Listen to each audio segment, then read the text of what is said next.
Hello viewers, welcome back to my channel. आज के इस वीडियो में हम शुरुआत करेंगे accounts of sole proprietorship concerns chapter से। अगर हम सोल प्रोप्राइटरशिप के बारे में बात करते हैं, what is sole proprietorship? Now business करने का अलग अलग मेथड है। आप business as a sole proprietorship कर सकते हैं, एज अ पार्टनरशिप कर सकते हैं, एज अ कंपनी कर सकते हैं। सोल प्रोप्राइटरशिप क्या है? Sole proprietor also known as the sole trader, individual entrepreneurship और प्रोप्राइटरशिप। मतलब एक आदमी खुद बिजनेस कर रहा है, किसी के साथ मिलकर पार्टनरशिप में नहीं कर रहा या कंपनी फॉर्म करके बिजनेस नहीं कर रहा। एक इंडिविजुअल एंटरप्रेन्योरशिप कंसर्न को हम लोग बोलते हैं sole proprietorship. Sole proprietorship is a type of enterprise that is owned and run by one person. एक सिंगल बंदा वही बिजनेस चला रहा है। There is no legal distinction between the owner and the business entity. इसका मतलब क्या है? No distinction between the owner and the business entity मतलब कि business entity और the owner they are one and the same. आप business entity और owner के बीच में डिफरेंशिएट नहीं कर सकते हैं, ठीक है। अगर हम pros and cons of sole proprietor देखें, फर्स्ट ऑफ ऑल हम फीचर्स के बारे में देखते हैं। Common form of organisation, no distinction between owner and business. जैसे कि मैंने कहा कि बिजनेस और ओनर के बीच में आप डिस्टिंक्शन नहीं कर सकते, आप डिफरेंशिएट नहीं कर सकते हैं। Owners they keep all the profit. Now sole proprietor है, खुद ही बिजनेस चला है, तो पूरा जो प्रॉफिट है वो सोल प्रोप्राइटर का ही होगा। उसको प्रॉफिट को किसी और के साथ बांटना नहीं है। Pays only personal tax. इसका मतलब क्या है? क्योंकि सोल प्रोप्राइटरशिप में सोल प्रोप्राइटर और business entity one and the same है, सोल प्रोप्राइटर जो है वो पर्सनल टैक्स पेमेंट करता है। बिजनेस को अलग से टैक्स पेमेंट करने का जरूरत नहीं है। बिजनेस का जो भी प्रॉफिट है वो सोल प्रोप्राइटर का प्रॉफिट है, सोल प्रोप्राइटर का इनकम है, जिसके ऊपर वो टैक्स देता है। Complete control over the decision making. Soul proprietor का बिजनेस है, वही बिजनेस चला रहा है, तो कंप्लीट कंट्रोल उसका तो रहेगा ही बिजनेस के ऊपर। एडवांटेजेस के ऊपर अगर देखें तो complete control over business, less time inform नहीं होगा। Less time information of entity मतलब एक सोल प्रोप्राइटरशिप कंसर्न बनाने के लिए आपको कुछ भी नहीं चाहिए।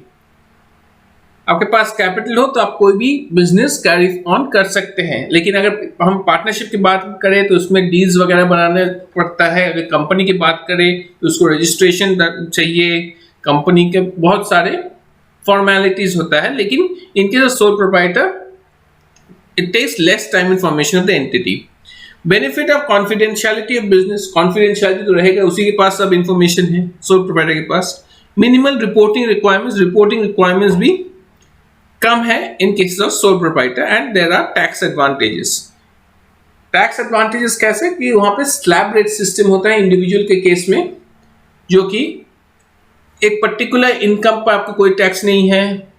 एक पर्टिकुलर इनकम से एक हायर लिमिट पर आपको एक टैक्स रेट है, फिर टैक्स रेट बढ़ते रहता है। एक स्लैब रेट सिस्टम है। जैसे जब हम टैक्सेशन के बारे में पढ़ेंगे आप देखेंगे कि वहां पे स्लैब रेट रहता है इंडिविजुअल्स के लिए। But in cases of partnership firms और कंपनी एक फ्लैट रेट है, एक सिंगल रेट है, जो भी आपका इनकम हो उसी रेट में आपको टैक्स देना है। डिसएडवांटेज क्या है सोल प्रोप्राइटर का?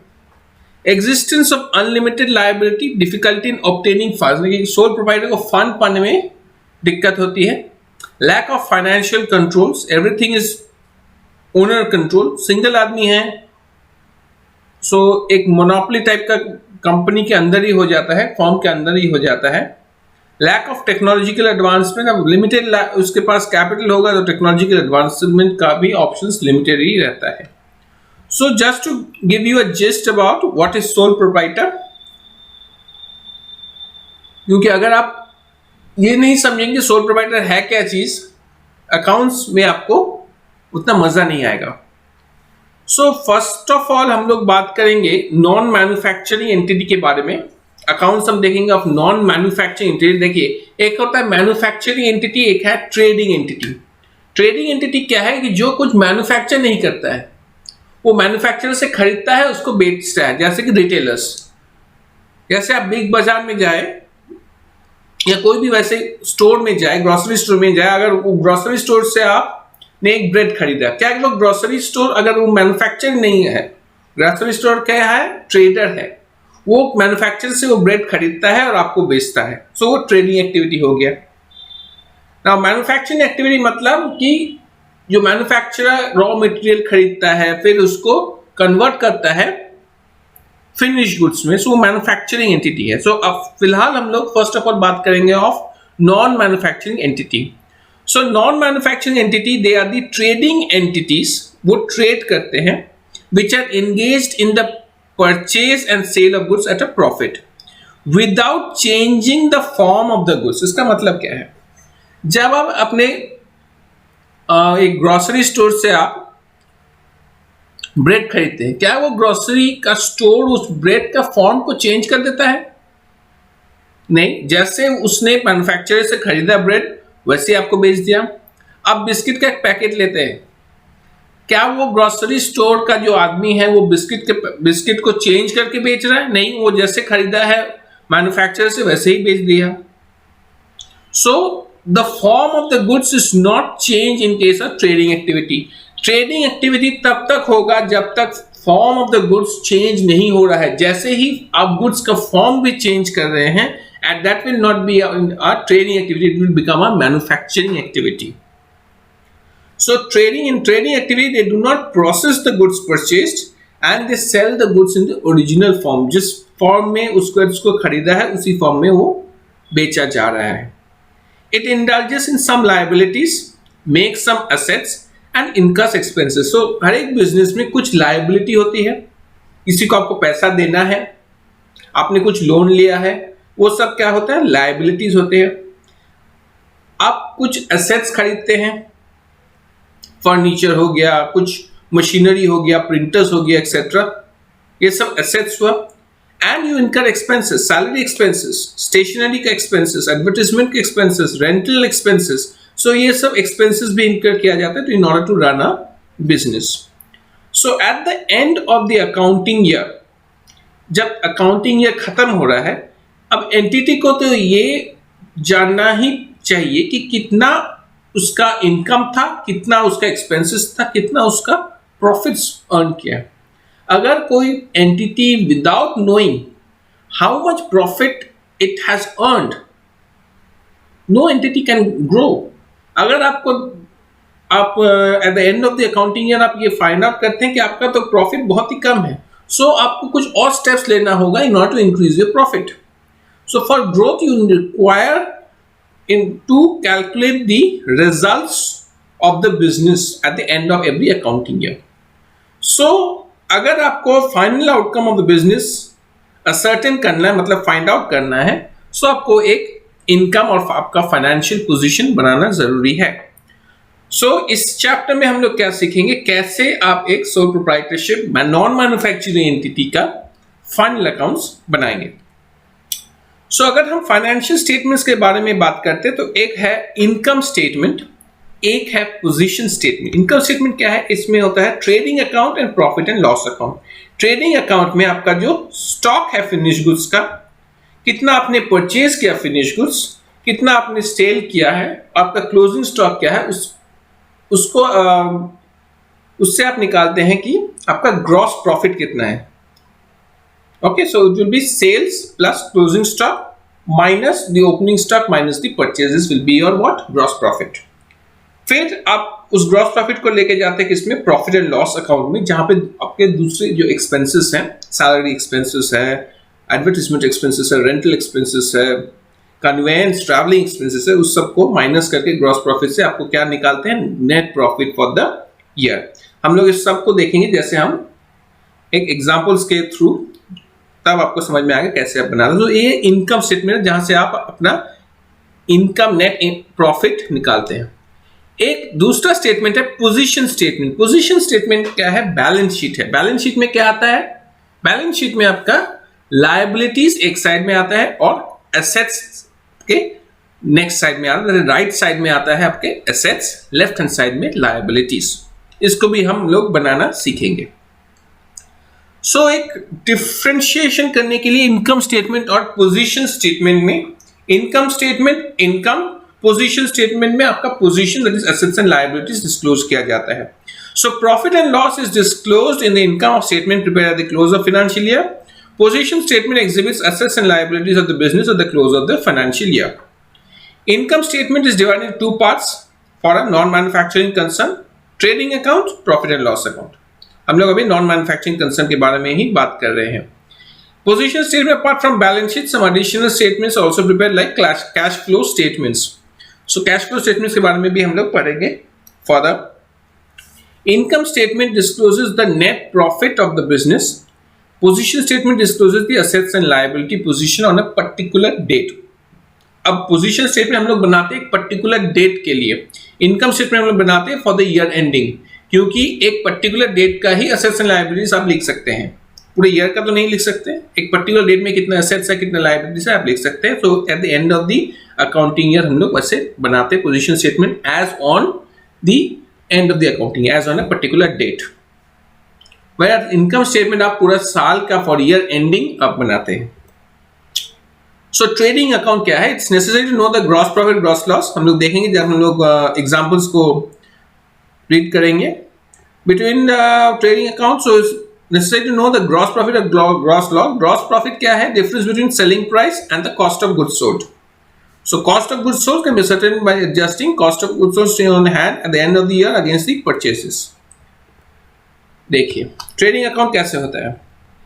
राइट हैंड साइड में आप लिखेंगे सेल्स. एंट्री क्या होगा? Sales account debit to trading account. क्योंकि फर्स्ट एंट्री जब आप सेल करते हैं तो क्या होता है? कैश और bank account debit to sales account. फिर आप सेल्स अकाउंट क्लोज कैसे करेंगे? Sales to trading account. Sales account debit to trading account. Closing stock आता है सेल्स के बाद. Closing stock carried down account debit to trading account. Opening stock, so यहां पे हो जाता है आपका trading account debit to opening stock account. Purchases का फर्स्ट एंट्री क्या होगा? Purchases account debit to cash and bank account. तो इसको परचेज अकाउंट को क्लोज करेंगे. Trading account debit to purchase account. Direct expenses, जो एक्सपेंसेस होगा उसका एंट्री क्या होगा? First entry will be direct expense account debit to cash and bank account. Debit what comes in, credit what goes out. तो direct expense account close करेंगे. Trading account debit to direct expenses account. So यहां पे purchases जो हम लोग लिख रहे हैं that is purchase minus return outward. देखिए परचेजेस में क्या हुआ? गुड्स आया. अगर उस गुड्स में कुछ डिफेक्ट निकला तो आप उसको वापस करेंगे आपके बायर, आपके जो सेलर है उसको. So that will return outward. आपसे बाहर जा रहा है, रिटर्न आउटवर्ड. सेल्स में क्या हुआ? आप गुड्स को सेल कर रहे हैं अपने कस्टमर को. अगर उस गुड्स में कुछ डिफेक्ट या वो कस्टमर कुछ रिटर्न करना चाहता है तो उसमें क्या होगा? जो बाहर गया गुड्स वो वापस आ रहा है, so return inward. So sales हम लोग ले रहे हैं sales minus return inward. Purchases हम लोग ले रहे हैं net purchase which is purchase minus return outward. So purchases अगर आप वापस करते हैं जो गुड्स आप परचेज किए तो उसको क्या बोलेंगे? रिटर्न आउटवर्ड, क्योंकि वो आपसे बाहर जा रहा है, आपके पास से वापस जा रहा है. किसके पास? जो सेलर था. यहां पे सेल्स के केस में क्या होता है? सेल्स में आपसे तो गुड्स ऑलरेडी आपने किसी को गुड्स बेच दिया, आपसे बाहर चले गया, अब वो वापस कर आपके पास, तो आपके पास गुड्स आ रहा है तो ये क्या हो जाएगा? Return inward. I hope this is clear.